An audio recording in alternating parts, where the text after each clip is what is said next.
Well, well, well, fancy seeing you here. Came back for some more, did you? Did you?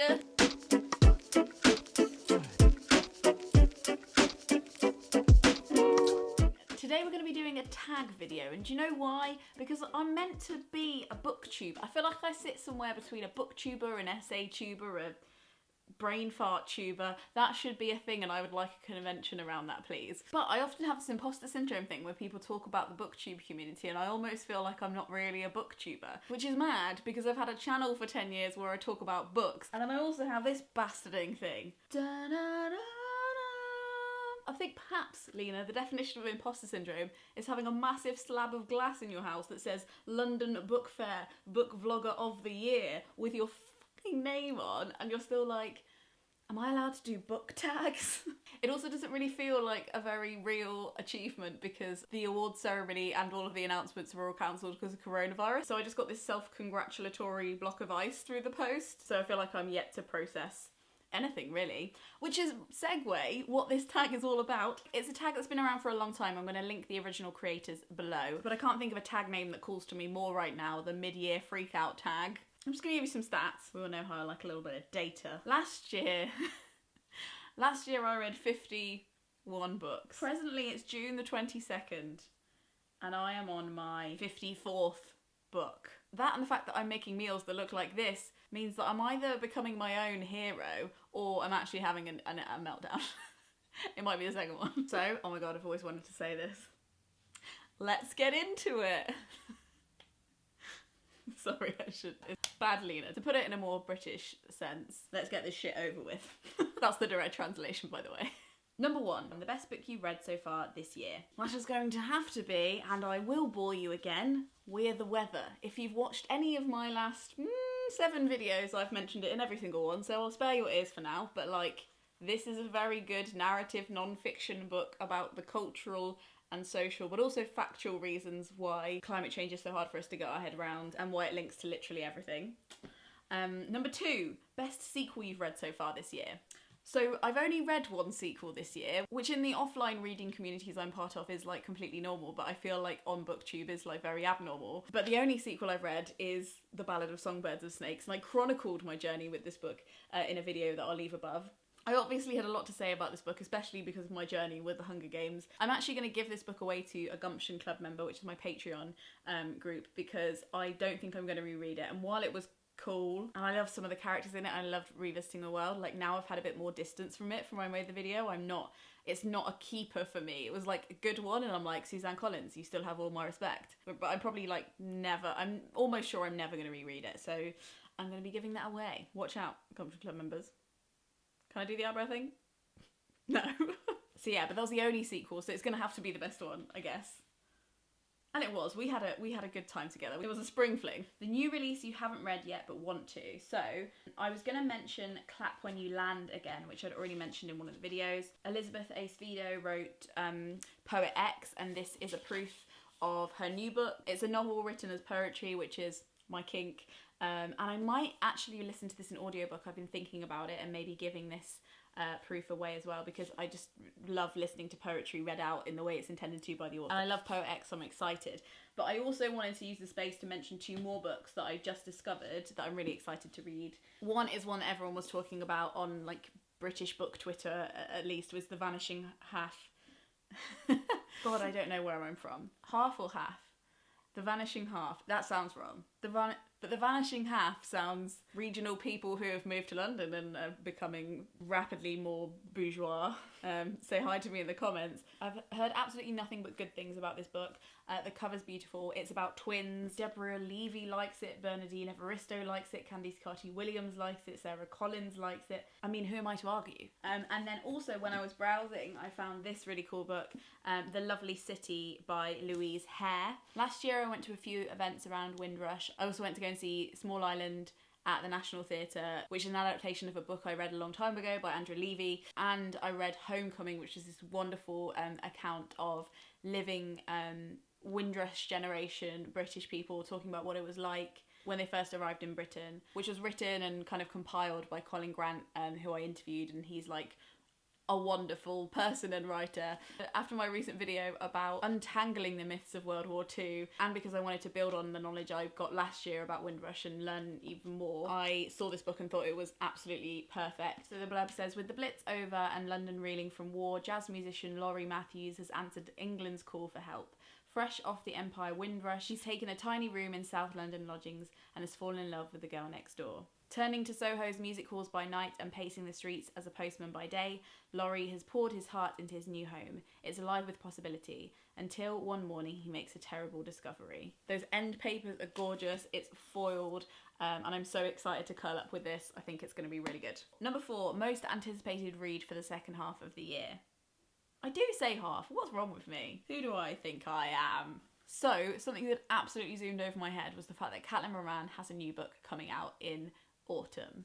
Like most bookish girls growing up in Britain, How to Be a Woman was a seminal text for my very late coming of age feminism. I followed her fiction and her journalism ever since, and the fact that she is now writing a book at middle age as I settle in to being 30 is just perfect. A gift. So I'm really excited about that. And I'm also a really big fan of the Hilo podcast, and Pandora Sykes has an essay collection coming out. I've been listening to Dolly and Pandora do a podcast together since it used to be called the Pandolly podcast with Sunday Times years and years ago. And listening to these two like incredibly empathetic, incredibly intelligent and quite privileged women evolve their views like across years and see how they reprocess stuff has been so fascinating. And I also think they're a really good like hopeful example of the conversion from the more conventional, the kind of journalist that journalism makes journalists, into these like voices of their own that are so much more, and they kind of broke away from the Sunday Times and started doing their own podcast, and they've just like flourished into something really special. Anyway, I'll stop gushing about the Hilo. I don't think I'm quite at the stage where I would feel comfortable wearing one of their merch berets, but we shall see. Number 5, this is a brutal one, biggest disappointments. So that is between 2 books, I'll be honest. I don't really like bashing books, but I'll explain why these are my disappointments. One was Escape Routes by Naomi Ishiguro. This one like was really highly anticipated for me, and I think that might have been part of the problem. I'm often very Marmite about my short stories anyway, and while some of these stories were like gems that will stay in my heart and characters I still remember now, the rest of it, there was just so much, there was a lot of like, actually, do you know what, if you really like Angela Carter, you probably really like this, but I didn't really like The Bloody Chamber. Look, we know each other now, I just want to tell you who I am. And that's who I am. And it's not even that I don't like fairy tale retellings. Like Kissing the Witch is an incredible book. The Beginning of the World and the End of the Night by Jen Campbell. Like, it's not like I don't like stories that fuck with fairy tales. This just wasn't for me. It just wasn't my taste. It wasn't my thing. But at the same time, I can tell what an amazing writer she is. And if she ever like wrote a novel, I'd be like first in line. It wasn't me. And the other one, again, look, we're being vulnerable here. Like, please. Differences are important. If you've been thinking, I don't know enough people that I disagree with, well, surprise, it might be me. I'm now your friend that you disagree with. I read Northern Lights and it was fine. Which I feel like is even more awful than hating or liking it, right? I didn't read them as a kid. I think mainly because like my whole social circle, parenting sphere of life was much more Narnia than it was Northern Lights. But I do remember getting them out of the library and struggling to start them when I was a kid and not really knowing why. So it wasn't like I was prevented from reading them, and I just started reading it when I was on holiday with my friend Hetty, and they really love the series. So I think I was like feeding off their vibes and being really like, oh, this is so magical, and it is a really immersively cool world, but like I really struggled to finish it. It became like a real uphill battle to sustain like excitement about it, and I don't know if that's, maybe I've just lost the magic of childhood. Maybe I'm a bitter old woman, but I don't think I will be reading the rest of the series. I'm sorry, Teddy, if you're watching this, like, please still love me. I just, you know, you go to a party and like all your friends are there and there's really good music and there's really good food, and you just don't have an amazing night, and you don't really have any reason why. You're just like, that was fine. Maybe I'll just watch the films instead. The biggest surprise. So I was thinking about this because like I always, obviously if I'm opening a book, I don't think it's going to be shit. I'm not into that kind of bookish self-harm. But A writer that I didn't know would be for me is Cheryl Strayed. Just because, like, you know what, I don't actually even really know why. I have this, like, weird formed reputation of her in my head that was just, like, completely inaccurate. I listened to the audiobook of Tiny Beautiful Things and it healed rough edges in me that I had no idea were there. It cracked spots in my emotional back that I didn't know were tight. It's basically just, like, a collection of her columns when she wrote anonymously as an agony aunt, and it's, like, so beautiful, and she's just such a good writer. Like, there's just... she doesn't drop the ball in any letter. Like, every single letter, there's no duds in there. Every single one is formed, like it's a beautiful essay, like a beautiful short story, but it also really gets to the heart of this question, and every single time she'll, like, read out the letter that somebody said, like, my boyfriend died, but I didn't really like him that much, but now I'm really screwed up because I kind of still miss him, even though he's dead, and I should probably have a more intimate, like, I'm just making that question up, but, you know, these questions that I'm like, how would you go about answering something like this? How do you go about tackling this? And, like, every time you got to a question, you were just like, she's not gonna be able to answer this one. Cheryl, you're fucked. Go home. This is impossible. We forgive you. And then she'll just come out with this completely empathetic, completely, like, not centering herself, but sharing herself kind of reply that's just... I don't know how she does. I don't know. But I think if you have this impression of Cheryl Strayed as somebody who's quite, like, fluffy or, like, into, like, live, laugh, love, or, I don't know, also kind of heralded in, like, white mum Christian circles, which is, again, like, something that I'm like, because I, like, used to be a Christian, I just kind of hold that whole thing at, like, a very long arm's length, like a Mr. Tickle kind of vibe. But she's not even a Christian, so I don't know why.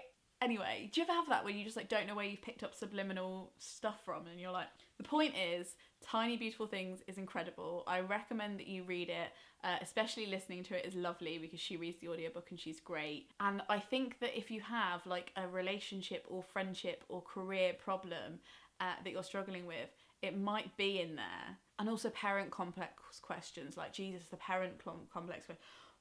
It was a lot, but I'd take it all again. Favourite new author? Elif Shafak.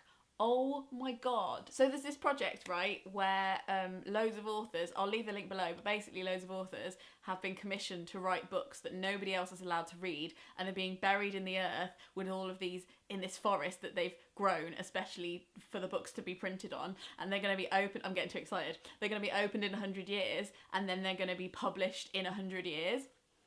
I didn't make much sense, but the link in the description will. I was at this event talking about that because Margaret Atwood's written a book for it. Loads of people have written books for it, and Elif Shafak is one of the authors that's been picked for it. So I was at this event where she was talking, and she was just... she's just like a magnet. Like, I was like, she's got this introspective, philosophical, but, like, razor sharp, really listening and, like, being really present. I don't know, it's almost like she steps forward into any question somebody asks her, but also has the ability to, like, step back at the same time and be like, I see what you're asking and I think it fits into the world this way. It's hard to explain, but basically I was like, I have got to read a book by this woman ASAP. So I chose Three Daughters of Eve. It's set half in Istanbul and half in Oxford. When I'm trying to describe it to people, I kind of say it's kind of like a will they won't they rom-com, but the romance is between a girl and her religion. This girl, Perry, growing up in a household with one parent who is extremely religious and extremely, like, a very strict Islamic mother, and a father who's very artistic and very flowing and very drunk, really. And it's about the tensions of growing up in Turkey. And then she replanted into the academic, very white, very Western world of Oxford. She takes a seminar on God, and through that she meets two friends who are also, like, the two extremes. A young, staunch, feminist Muslim friend who's very into modesty and very devout, and then another friend who's very into, like, embracing Western culture and very sexually experimental and very individualistic. And it's just, there's nothing, like, I haven't read a premise like that ever before, and I think we're really missing coming of age stories about women and religion. Please, where are, come on. And it's just beautifully written as well. Like, some of the sentences in it, I was like... Number 8, newest fictional crush. Well, I don't know if fancying boys in YA novels is now making me a creepy old lady, but pretty sure this guy was at least 21. I recently read this book called Saving Savannah. It's set in the early 1900s. I think it's 1919 specifically. It's about a very wealthy African-American girl growing up in Washington.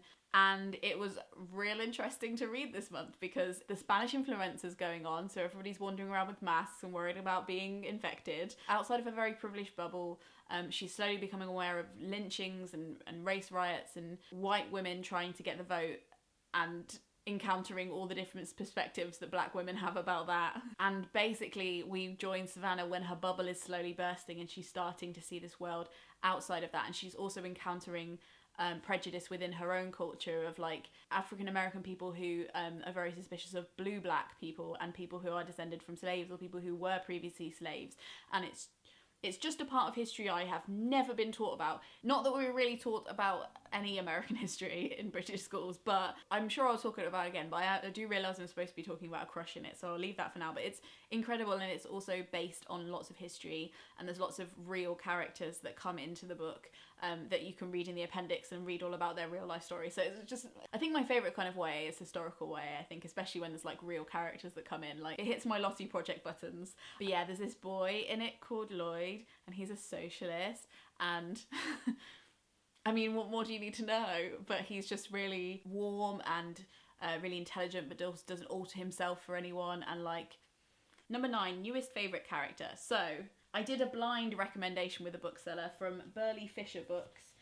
Sam is a bookseller that works there, and I literally emailed him and was like, yo, I want a book. And that's it, post me a book. No, I basically told him some books that I'd recently liked, and I think I cited Meg Wolitzer kind of thing that I was looking for, and he recommended me this, so I was like, yeah, sweet, and he sent me a PayPal link, and then they sent it to me. So this is Cassandra at the Wedding by Dorothy Barker. I have really been meaning to go back and read some books by women that aren't like necessarily classed as classics yet, but are also like older. So this book was written and published in the 60s. And I'm very conscious that there were lots of books that were quite popular during that time that, because of sexism, weren't solidified into the canon and may not be famous now. Iris Murdoch's one of those people as well that I'm like, why aren't you as famous as all of the male authors that were writing and famous during that time, even though you were making as much money and were as best-selling as, if not more.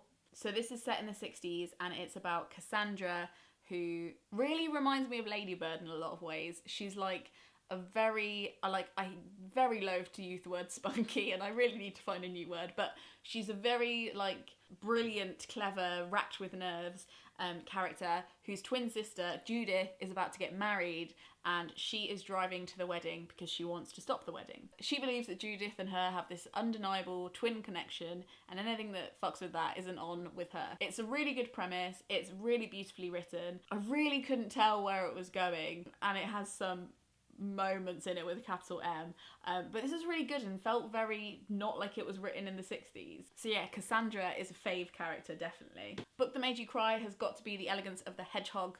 I spoke about this quite recently in a video, so I'll just link that up here because I'm lazy, but I'll never stop weeping about this book. I think it's one of my all-time favourite books, actually, and I'm really glad I discovered it in lockdown. What a saviour. A book that made you happy. This has got to be Midnight Chicken by Ella Roshbriger. It's not a spoiler alert to say this book starts with a description of how, like, it's a very short poetic paragraph, but she's basically just like, so you know this night when everything was really shit, I basically walked in front of a bus because I didn't see another way to live. And when I came out of hospital and things were horrible, I sat up at night and I cooked some chicken at midnight, and it's one of the things that started to save my life. It's called Midnight Chicken, but the subtitle is And Other Recipes Worth Living For. And it's a beautiful, illustrated, like commentary-filled cookbook. I picked this book up last year at Cheltenham Literary Festival. Before that, I was trying to repair my relationship with food without actually learning about food.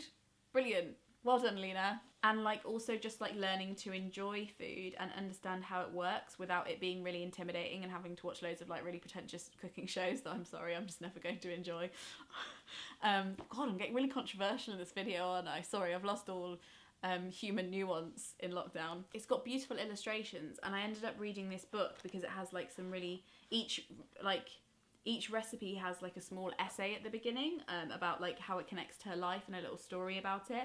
And I ended up reading this whole book, don't laugh, I read this whole book like it was a book. like it was a novel, because even the way she writes recipes is beautiful. I actually cried at the end of it, which may say more about me than the book. Like, I just want to read you a paraphrased version of this last little bit in the book because I think it just demonstrates the mood of the book really well. This may have looked like a cookbook, but what it really is an annotated list of things worth living for. A manifesto of moments worth living for. Dinner parties and Saturday afternoons in the kitchen and lazy breakfasts and picnics on the heath. Evenings alone with a bowl of soup or a heavy pot of clams for one. The bright clean song of lime and salt. The smoky hum of caramelised edged onions. Soft goat's cheese and crisp pastry. A 6-hour ragu simmering on the stove. A glass of wine in your hand. Moments, hours, mornings, afternoons, days. And days worth living for add up to weeks. And weeks worth living for add up to months. And so on, until you've unexpectedly built yourself a life worth having, a life worth living. Your life is a stock pot, simmering with all these minutes. Everything you've ever learned and everything you've ever loved. Every time you're in the kitchen, you're alive with all the people whose books you've read, the people who taught you, the people who loved you. Nobody is born knowing how to cook. It all comes from people, breaking bread together, talking and loving and sharing, and it's probably incredibly trite, but I can't think of anything more important than this. And now Lena's gonna go and have a little cry. I'm really not a massive cookbook person. I'm not really a massive cook. This is a manifesto for why living is worthwhile. And it's making me cry every time. Number 12, the most beautiful book you've bought so far this year. So aesthetic, if we're being superficial here, the most aesthetically pleasing book I've bought all year is Funny Weather, Art in an Emergency by Olivia Laing. And this book apparently makes a brilliant case for why art matters, especially in the turbulent political weather of the 21st century. Sold, take my money. It's got really cool end papers that are just like quite bold. It's cloth bound, my copy is signed. I bought it from Pages of Hackney, which is an independent bookshop. And even if I hate this, I'll probably just keep it forever because it's a beautiful thing to behold. And then finally, what books do you need to read by the end of this year? I'm gonna go to my TBR for that because I do actually have an offish list. You can follow me on Goodreads now, by the way. I used to have my Goodreads private, but then apparently to have a author account on Goodreads, you need to convert to having it public. So because I wrote that poetry collection, I have now got a public Goodreads. But if you're a Gumption Club member, you can join a secret Goodreads group and I will add you as a friend. Just anyone can follow me on Goodreads, which previously wasn't the sitch. Factfulness, I need to read that book. I started reading it and stopped for just because I was like almost overwhelmed by how good it was, and I was like, this needs proper time. I haven't read Lanny yet by Max Porter, and I don't know why. I'm really looking forward to I Am Not Your Perfect Mexican Daughter. I think that's going to be incredible. I'm really looking forward to Burgers. I obviously want to get to these. Sana recommended me Such a Fun Age. Wow, no thank you. Has to be done. Trigon Gullum is this book I ordered from Jacaranda Books, who are an amazing independent publisher. Okay, listen to this premise. It's 2040. The South African National Space Agency receives a mysterious package containing a memoir and a set of digital records from an unnamed woman who claims the world will end in 10 years. A retired science fiction writer is hired to investigate the materials, in which an adrift 17-year-old girl is haunted by visions of a mysterious machine. I'm very excited and I can't wait for that to arrive. I'm at the letterbox like a... what kind of dog am I? I think I'm like a Scotty. Am I? Or like one of them cavapoos. Just like at the letterbox waiting for the postman to bring me books, like... So yeah, anyway, that portion could go on forever and I no doubt will make another like book haul video soon. But yeah, they're all the questions. I hope you enjoyed this silly book chat. Let me know if there's any other tags you want me to do because I'm not fluent in tags. Tags is definitely my third language. So let me know your requests below and also just tell me what you're reading. I just want to chat about reading at this point, to be honest. Starved of human contact and book conversation over here, so please just help a woman out. You can find my links to my Instagram, my Goodreads. I've kind of just fucked off Twitter because I just think that sometimes you need to break up with a toxic partner. And you can also sign up to my newsletter because when you do, you get a free download of my 20 best books to read before you die or the planet does. And it's all illustrated illustrated, you can print it out, you can put it on your wall, you can tick off the books as you go through them. This video is brought to you by the Gumption Club. If you want to be part of the beautiful little group of people on the internet who make these videos possible, you can follow the link below to look at how to join. Membership starts as $1. You get a free poetry collection, a free short story from me, and membership into a secret wholesome club of excellent humans. Thank you so much for watching. More bookish videos here, and until next time. Frogsnog out!